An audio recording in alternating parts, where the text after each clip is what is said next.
Machine learning and artificial intelligence aren't just trendy words, they should be about results. I'm Tanya Hall for ZDNet, and joining me is Jana Eggers. She is the CEO of Neurologics. Welcome, Jana. Hi, Tanya. It's great to talk to you today. So, what is Neurologics known for? So we have an AI platform, which a few people do, but ours is differentiated for a few reasons. One is I'm very happy to say we get some really great results, and we've been in competitive situations at our customers and always proven to be a winner. And the real differentiation is we also are transparent. So a lot of AI is considered black box. When it produces an answer, we actually produce the whys when we produce an answer. And then lastly, we make it easy to bring a lot of data in. So different types of data.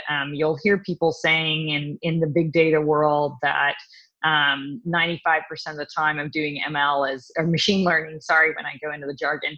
But machine learning is spent just getting your data prepped. And one of the things we do is take a lot of raw data and then we prep it. So it's an integrated part of our application is to prep the data as it's coming in and then give out some really cool results that you can explain. To your point, machine learning and artificial intelligence are terms that have been thrown out a lot. And so business owners are trying to figure out what does that mean to them. So how does a business know if machine learning and artificial intelligence have something to offer them? What are the tests? So I think, one of the things that I talk to customers about is if you have a deterministic problem, like, the rules, you ask these 5 questions and you're going to get the same answer every time. That's not AI. AI is really conditions are changing. And when you get to it depends and it's complicated, that's when you're getting into probabilistic outcomes. And so what you want is a system that's going to be able to assess the context and be really able to reply within that context. And that, again, is usually less about determinism and more about probabilities. How should an organization evaluate their data and know if they're collecting the right things? I mean, what questions does the data need to answer for them? So, what questions? They've got to come up with that. So it's a great question because I have people ask all the time, first, do I have enough data? And I was at a Venture Beat conference and Jeff Dean was asked, you're Google, of course you have enough data for AI, but what about the rest of us? And he said, mere mortal companies have plenty of data for AI. And so I always tell people that I'm like, stop worrying about augmenting your data and getting more, really focus on the data you have because that's the data about your business. So A, you have enough data. B, I would say stop worrying so much about cleaning it. Everybody thinks that they have to have beautiful, pure data. Part of this is just getting the data in and starting to learn what is that data telling them. And they may not like some of those answers, but those answers may be right, or they may not like them and they need to look at it and say, well, is it because I do have some dirty data here and I can clean it up? And so I really start working with these systems first and then kind of peeling the onions on them to find out, okay, why did these results not feel comfortable to me? And there's going to be, like I said, one of 2 answers. One answer is going to be the data's wrong and you need to investigate and figure that out. Or the data's right and I need to change my business. I need to learn from that. I need to do something differently. Victorian era mathematician Ada Lovelace said, a script is what you give an actor, a program is what you give an audience. How does that apply to machine learning and artificial intelligence today?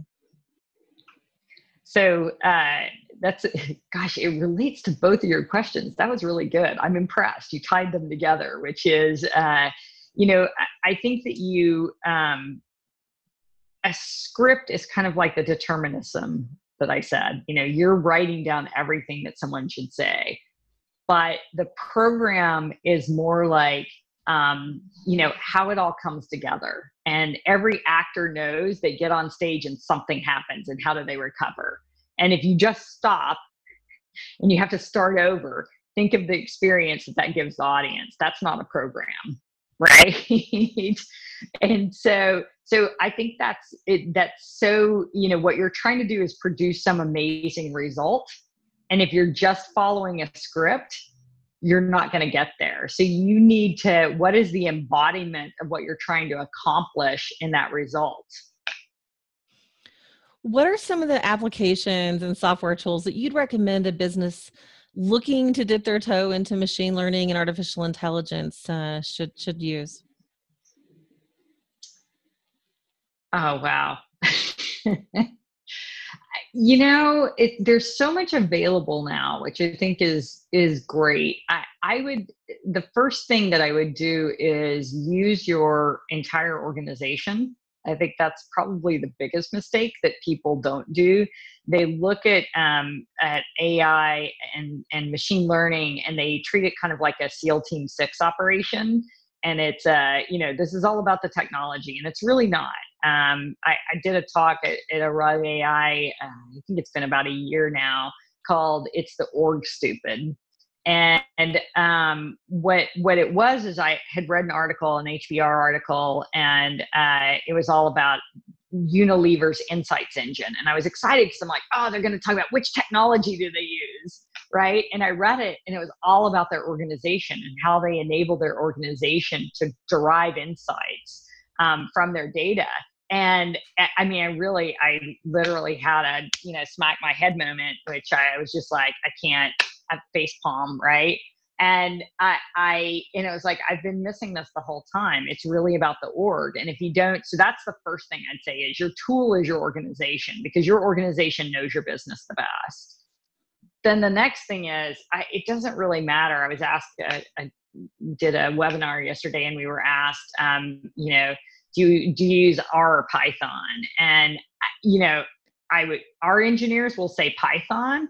And I would say it's whichever one you're most comfortable with, right? And if you get there and you really can't do something with one versus the other, then, reevaluate that. But your comfort in your tool is probably going to produce a better result than you switching to a new tool that you don't know and trying to drive a result from that. So I'd focus on something that you feel good with and you're going to do a great job at. Then the last thing I'd say is, there's so many resources. I mean, you got great resources like what you're trying to do, right? Bring more information out to people, watch the podcast, read, find out what's going, because this industry is changing so quickly. It's really important to stay on top of it. And the good news is AI is good to switch in and out. This isn't something like I have to commit to this one algorithm for the next 20 years. So that was probably way off from what you wanted me to tell you. But I think that's more of what people miss. It's not about one tool or the other. And should I, choose this framework over this framework? It's much more about getting your org involved, and how do you talk to each other about it, and how do you evaluate your results, and how do you put into effect a learning organization.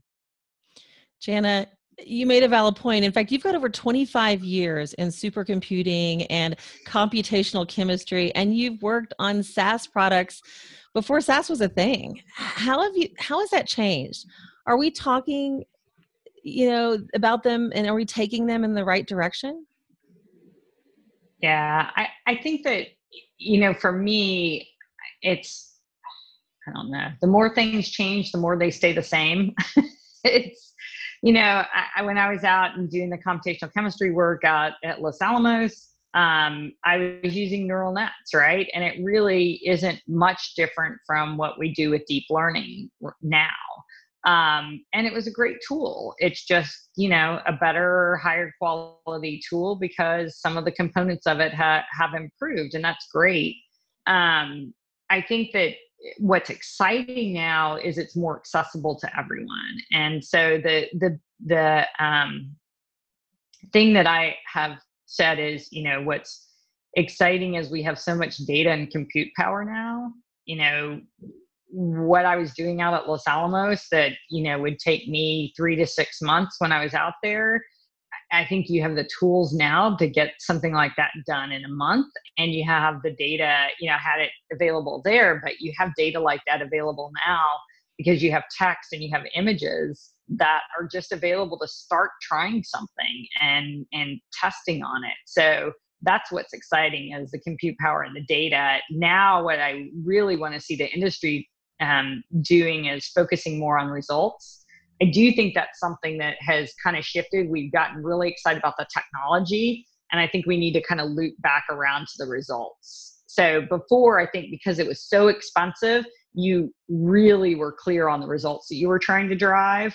And now it's cheaper. So I think we get carried away with just testing things rather than going back and saying, what are the results I'm trying to drive? You make some valid points, Jana. I really appreciate your time. If somebody wants to follow you, find out more about the work that you're doing, or just connect, how can they do that?